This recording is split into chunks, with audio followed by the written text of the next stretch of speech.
We're on to the book of Esther today, and this is the final one for a little while that we're going to do all in one go, partly because it's quite short, there's only 10 chapters, and partly because it doesn't add a great deal, I don't think, as I'm always very brave saying that.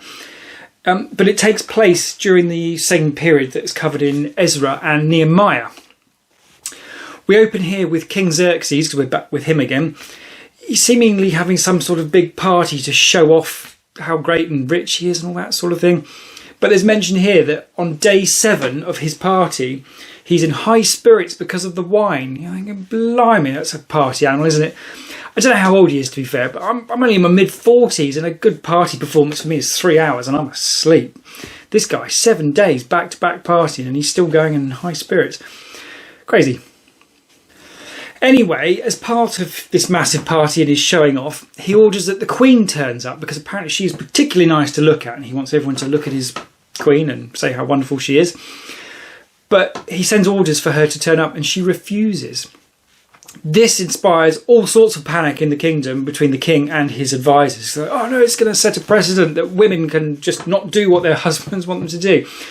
So they have a think about what they can do about this, and they just say, oh, I'll kind of fire her as queen and I'll get another one. So it doesn't say that she's killed or anything, just says that someone else becomes queen. The trouble is he's got to find someone, of course, but he is the king of 127 provinces, it says. So he puts out word that he wants all the young pretty virgin ladies to be brought to the palace, or whatever it is. They have a year of beautification involving potions and puffery and all sorts of weird funky things. And then he will choose from these who his new wife is going to be. At this point we have the entry of Esther, who is a Jewish girl. And this is the one, all the faffing, it turns out that's the king likes her the most, based on how she looks. Esther is Jewish, he doesn't know this, but it doesn't seem to matter to him, but it is relevant to the story later on. Esther becomes queen anyway, and then her cousin, a chap called Mordecai, happens to overhear 2 of the king's officers talking about assassinating him. Seems a very casual and slapdash assassination attempt. But he tells his cousin, Queen Esther, who then passes it on to the king, giving Mordecai the credit for doing that. The king finds out that, yes, this is all true. He kills his people by putting them on poles in a Joshua sort of style, which we haven't seen much of for a while. And the king is very pleased.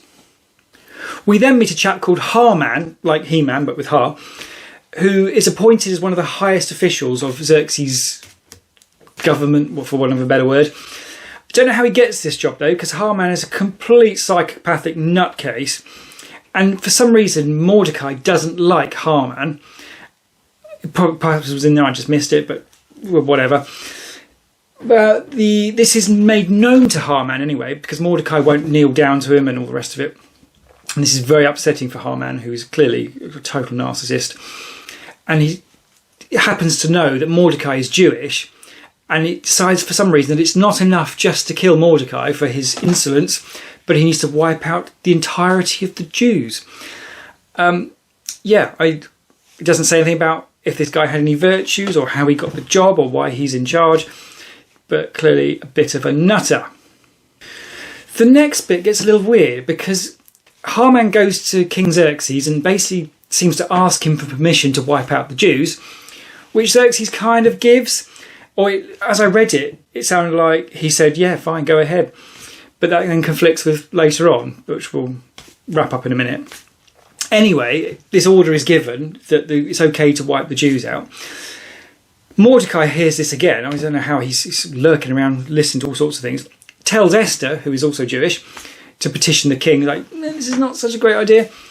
So Esther asks her husband, the king, to come to a banquet along with Haman. It's a bit of a weird, convoluted plan, but before this banquet takes place, Haman decides he's going to ask the king, can he just kill Mordecai and put him on a pole? But decides a normal pole is not sufficient for this. So he has a super long pole made, 23 metres. So stand this thing on it and put someone on the top, and it's like someone on top of a 7-storey building. Seems like a stupid idea. You're not even going to see them, are you? Unless you sort of squeeze them all the way down like they're on a kebab. Don't know, anyway. So this pole's ready. Haman then goes to the banquet with the king and Esther. And Esther totally drops him in it to the king, saying this is what he's planning to do. And this is where it gets confusing, because the king is outraged. The king has said, yes, you can do this, but now he's outraged. So I'm not sure if I've just read that wrong, if it's an inconsistency or what. But either way, it backfires horribly for Haman, who ends up on the pole that was ready for Mordecai. And then his 10 sons are put on poles as well. And then 75,000 people are killed by the Jews, who are given all the sort of keys to the city sort of thing. And then they have a big party. And it's really, really weird. Esther is given the estate that previously belonged to Haman anyway. So happy days there. Mordecai becomes a proper full-on hero. And the second highest ranking person in Persia, other than the king. We would have thought we'd have heard about that in other bits of history. Oh, maybe it is, to be fair. I haven't studied Persian history, so I don't know.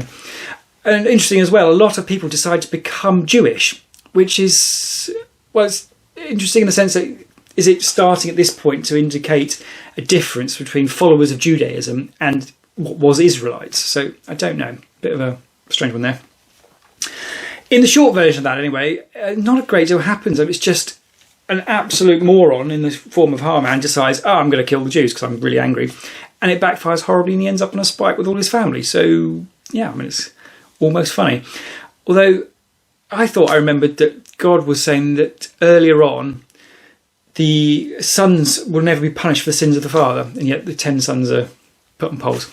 So, that's not cool, but I don't know. Anyway. In terms of the interesting points to come out of that, I only have one written down. And the really odd thing that's missing completely from this book is God. There is no mention of God. There's no one prays to him or asks him what they should do. The Jews don't sacrifice anything to be celebrating or anything. There's no word from God that these 75,000 people, whoever they were, that the Jews end up killing, should be killed. It's really weird. I mean, kind of between the whole lot that this sort of fits into where the story of Ezra and Nehemiah already sat, and there was no sort of reference to this. Between that and the complete absence of God, it makes you think, well, this story just seems sort of made up, I think, maybe. But it also makes you think, why is it even in the Bible? But clearly some people thought it was worth putting in the Bible for some reason, and I've completely missed that point entirely. So if anyone has any clues why the book of Esther is in the Bible and what on earth it's on about and why it matters, I'd love to hear about it. Otherwise, we are next on to the next book, and we'll see if we can make more sense of that.